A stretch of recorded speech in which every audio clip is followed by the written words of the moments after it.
Asia cup 2023 के super 4 का सबसे इंपॉर्टेंट मैच कल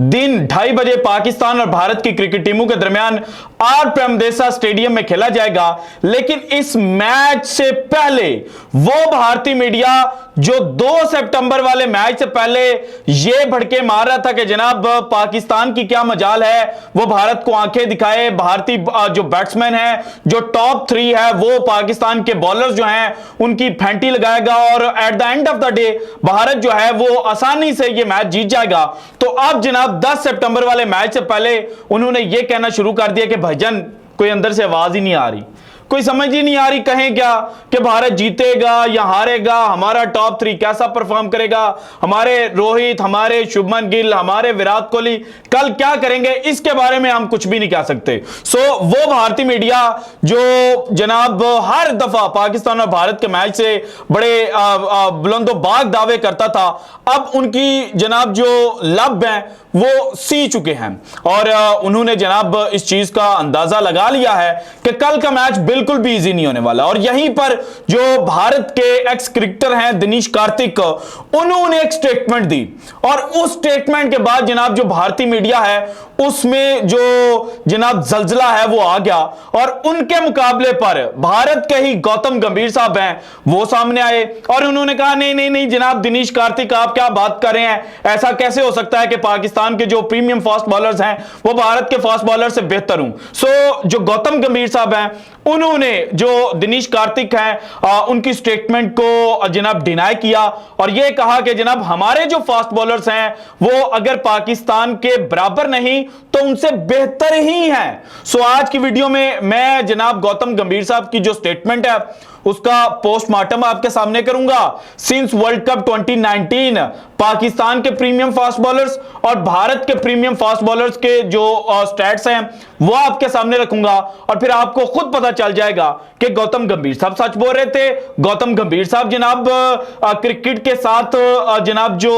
वफा है वो कर रहे थे या अपना जो नेशनलिज्म का चूरन है वो बेच रहे थे। और इसके अलावा दिनेश कार्तिक ने एग्जैक्टली पाकिस्तान के पेसर्स के बारे में कहा, यह भी आपके साथ शेयर करना है। इसके अलावा जनाब अब चूंकि मैच के आगाज में तकरीबन 12 घंटे जो हैं वो बाकी बचे हैं और इस वक्त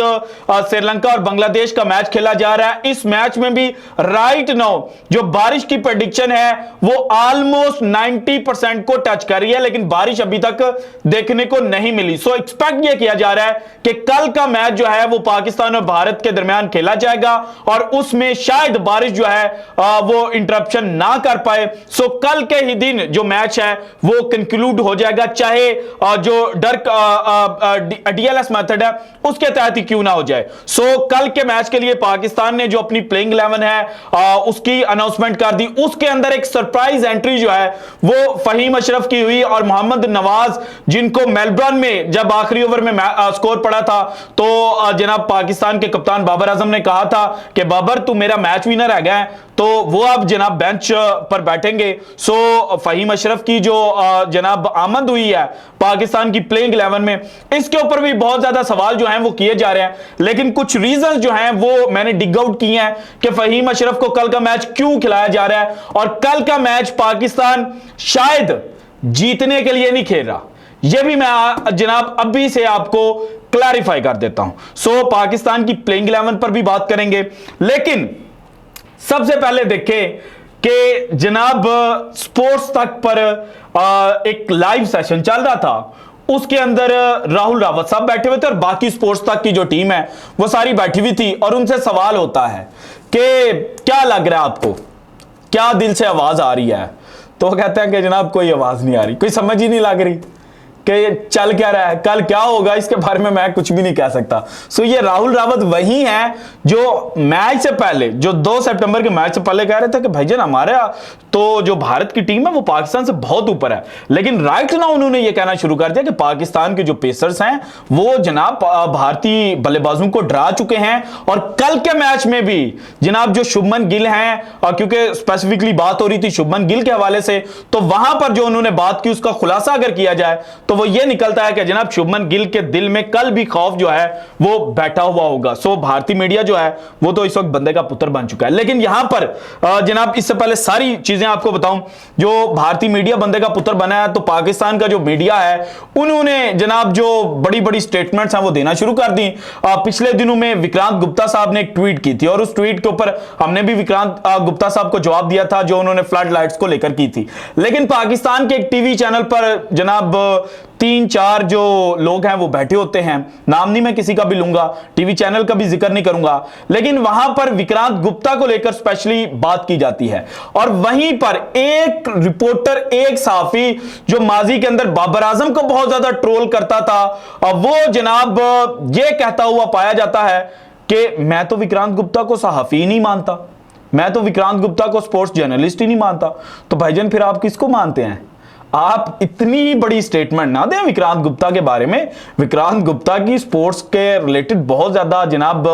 जो खिदमात हैं, सो आप सिर्फ एक ट्वीट की वजह से उन सारी चीजों को पसे पर्दा नहीं डाल सकते। और हमने भी कहा था कि जनाब शायद विक्रांत गुप्ता साहब डर चुके हैं, लेकिन दैट डजंट मीन कि विक्रांत गुप्ता जो है वो स्पोर्ट्स जर्नलिस्ट नहीं है। और पाकिस्तान के अंदर बहुत ज्यादा जो लोग हैं वो विक्रांत गुप्ता के नाम पर भी जनाब जो व्यूज हैं वो गेन कर रहे हैं। और Vikrant Gupta sports related on the field जो एनालिसिस देते हैं वो बहुत बेहतरीन होता है और बहुत मॉडरेट होता है। उसमें जनाब वो पाकिस्तान की जो जंग है वो भारत के अंदर बैठकर लड़ रहे होते हैं। सो इस तरह की जो बड़ी बड़ी स्टेटमेंट्स है ना, बराए मेहरबानी वो देने से बंद करते हैं। अब आ जाए जनाब पाकिस्तान की बॉलिंग लाइनअप और भारत की बॉलिंग लाइनअप में से बेहतर कौन है। देखें, दिनेश कार्तिक ने कहा कि पाकिस्तान के जो प्रीमियम फास्ट बॉलर्स हैं they are more patent than Bumrah, Siraj and Shami. कि पाकिस्तान की बॉलिंग लाइनअप, जो पाकिस्तान के प्रीमियम फास्ट बॉलर्स हैं वो ज्यादा खतरनाक हैं और दुनिया इस चीज को एक्सेप्ट कर लिया। लेकिन गौतम गंभीर साहब जो पिछले दिनों में जनाब एक नाजेबा इशारा करते हुए पाए गए थे और बाद में उन्होंने नेशनलिज्म का चूरन बेचा, तो अगेन यहां पर वो नेशनलिज्म का चूरन बेचने के लिए आए और उन्होंने कहा कि जनाब तारीख में पहली दफा ऐसा हो रहा है कि हमारी जो बॉलिंग लाइनअप है वो पाकिस्तान से बेहतर है, और अगर बेहतर नहीं है तो बराबर है। इस तरह की वो स्टेटमेंट दे रहे थे और फिर उन्होंने कहा कि जनाब मुकाबला बड़ा टफ होगा। तो मैंने डिग आउट करने की कोशिश की, मैंने कहा कि शायद जनाब जितनी गौतम गंभीर की क्रिकेट के लिए सर्विसेज हैं, जिस तरह के ये प्लेयर्स थे, हो सकता है कि जनाब पाकिस्तान वाले जो हैं और हम लोग जो हैं उन्होंने जनाब पाकिस्तान के जो प्रीमियम फास्ट बॉलर्स हैं उनकी जो मामूली सी कारकर्दगी है उसको जरा हवा दे दी हो और हमने जनाब बात का बतंगड़ बना दिया हो। मैंने स्टैट चेक किए तो मेरे सामने जो स्टैट्स आए उसके मुताबिक शाहीन शाह अफरीदी ने जनाब वर्ल्ड कप 2019 से लेकर अब तक 23 मैचेस खेले और इन 23 मैचेस में उन्होंने 43 विकेटें जो हैं वो हासिल की, 5.28 की इनकी इकॉनमी थी और एवरेज थी इनकी 23.97। इसके बाद हारिस रऊफ चुके दूसरे प्रीमियम फास्ट बॉलर हैं, इन्होंने मैचेस खेले 27 और इन 27 मैचेस के अंदर विकेटें इन्होंने हासिल की 53, इकॉनमी थी इनकी 5.68 और एवरेज थी 23.81। और तीसरे प्रीमियम फास्ट बॉलर पाकिस्तान के पास है नसीम शाह। नसीम शाह ने 13 मैचेस खेले, 32 विकेटें हासिल की, इकॉनमी रेट है 4.60 का और एवरेज है 15.31। जबकि इसके मुकाबले पर जो भारतीय जनाब प्रीमियम फास्ट बॉलर्स हैं जिनमें पहले नंबर पर आते हैं जसप्रीत बुमराह, वो जनाब एक लंबी इंजरी से वापस आ रहे हैं, लेकिन सिंस 2019 जो उन्होंने मैचेस खेले वो जनाब थे 15। इन 15 मैचेस के अंदर उन्होंने विकेटें हासिल की 18, इकॉनमी रेट था 5.16 का और एवरेज थी 38.16 की। मोहम्मद सिराज दूसरे प्रीमियम फास्ट बॉलर हैं, इन्होंने 25 मैचेस खेले, 46 विकेट्स हासिल की, इकॉनमी बड़ी शानदार थी 4.71 की और एवरेज भी उतनी ही शानदार थी 19.04 की। जबकि शामी जो इनके तीसरे फास्ट बॉलर हैं उन्होंने जनाब 24 मैचेस खेले, 36 विकेटें हासिल की, 5.94 की इकॉनमी थी और एवरेज थी 30.41। अब जनाब जब दोनों को स्टैट्स को मिलाया जाता है और देखा जाता है तो पाकिस्तान के जो प्रीमियम फास्ट बॉलर्स हैं उनकी एवरेज भारत के जो फास्ट बॉलर्स हैं उन सबसे बेहतर है। नसीम शाह की जनाब जो मोहम्मद सिराज है उनसे बेहतर है, नसीम शाह की बुमराह से बेहतर है, शामी से बेहतर जनाब हारिस रऊफ की है। तो फिर जनाब गौतम गंभीर साहब जो हैं उनको सोचना पड़ेगा कि वो नेशनलिज्म का चूरन जो है वो बेचकर क्रिकेट के साथ और वो क्रिकेट जिसने आपको पहचान दी उसके साथ बेवफाई ना करें और लोगों को और अपनी आवाम को फैक्ट्स बताया करें कि राइट नाउ जनाब पाकिस्तान की जो बॉलिंग लाइनअप है, पाकिस्तान के जो प्रीमियम फास्ट बॉलर्स हैं वो इस वक्त दुनिया में सबसे बेहतरीन है। और उसकी मिसाल एक ये भी है कि जनाब 2019 के वर्ल्ड कप के बाद से लेकर यानी कि पिछले 4 साल के दौरान जिस टीम ने सबसे ज्यादा 5 विकेट हॉल्स लिए हैं वो पाकिस्तान की टीम है। पाकिस्तान के तीनों प्रीमियम फास्ट बॉलर जो हैं उनकी अगर जनाब मिलाई जाए तो उन्होंने 7 दफा जनाब जो 5 विकेट हॉल है वो लिया और 8वीं दफा इफ्तिखार अहमद जो है वो भी जनाब 5 विकेट एक इनिंग के दौरान जो है वो ले चुके हैं। सो इस चीज से भी इंडिकेशन मिलती है कि पाकिस्तान भारत से इस वक्त बॉलिंग डिपार्टमेंट में बहुत ऊपर है। अब आते हैं जनाब पाकिस्तान की जो प्लेइंग 11 है इसमें इंक्लूड किया गया फहीम अशरफ को और रिप्लेस किए गए मोहम्मद नवाज। देखें इस वक्त पाकिस्तान को एक फास्ट बॉलर ऑलराउंडर जो है उसकी जरूरत है। पाकिस्तान के पास वसीम जूनियर हैं लेकिन वसीम जूनियर जो हैं वो बैटिंग में उतने बेहतर परफॉर्म नहीं कर पाए हुए जितने उनको चांसेस मिले। सो पाकिस्तान इस वक्त जनाब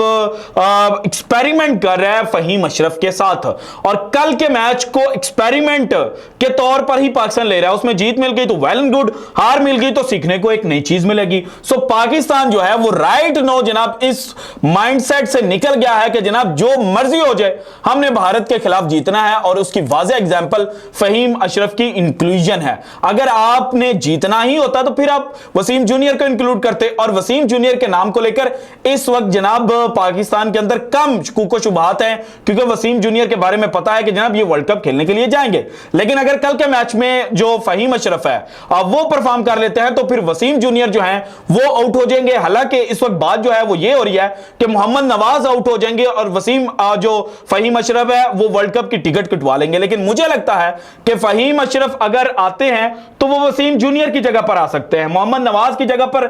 उनको जनाब इंक्लूड नहीं किया जाएगा। और दूसरी रीजन ये है कि जनाब कल के मैच में अगर बारिश हो गई और वेदर जो है वो ऊपर आसमान पर बादल छाए रहे तो जुके जो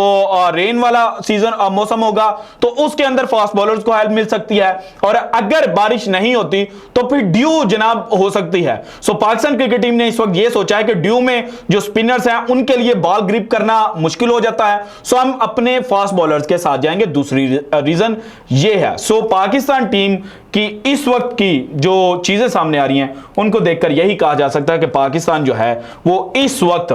भारत की तरह डरा हुआ नहीं है और जो माइंडसेट उनका है वो बड़ा क्लियर है कि जनाब हमने जो वर्ल्ड कप 2023 है उसको जीतना है। इसीलिए जनाब कल के मैच में पाकिस्तान ये एक्सपेरिमेंट करने जा रहा है और अगर कल फहीम अशरफ फ्लॉप हो जाते हैं तो फिर जनाब वसीम जूनियर और मोहम्मद नवाज जो हैं वो वर्ल्ड कप खेलने के लिए पाकिस्तान क्रिकेट टीम का हिस्सा बन जाएंगे। So this is it from today's episode. अगर आपको वीडियो पसंद है तो लाइक कीजिएगा, ज्यादा से ज्यादा शेयर कीजिएगा, अपनी कीमती राय का इजहार लाजमी कीजिएगा और अगर आपने अभी तक चैनल को सब्सक्राइब नहीं किया तो कर दें। शुक्रिया, अल्लाह हाफिज।